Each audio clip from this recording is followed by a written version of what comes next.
আহলে হাদিস তো জানা আছে আমাদের যে আহলে হাদিস একটা বড় একটা সংখ্যা বাংলাদেশে একটা প্রশ্ন থাকে সালাফি মানে আহলে হাদিস তো বুঝেন যে আহলে হাদিস হলো যারা নাকি কোনো সুনির্দিষ্ট কোনো মাযহাব মানে না, অর্থাৎ যে কোনো মাযহাবকে অনুসরণ করে না।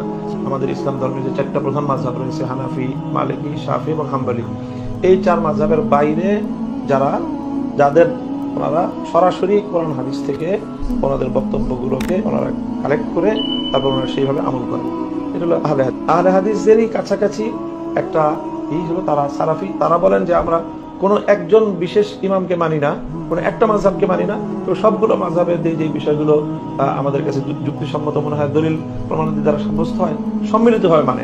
একটু পার্থক্য, মৌলিক সালাফি এবং আহলে হাদিসের মধ্যে খুব বড় ধরনের কোনো পার্থক্য নেই। আমরা এই জন্য সালাফি আর আহলে হাদিস বলে একটা ঘরানাকে বুঝি। সালাফিরা বলেন যে আমরা সব মাযহাবই মানি, পার্টিকুলার একটা মাযহাব আমরা অনুসরণ করি না, শুধু এতটুকু পার্থক্য।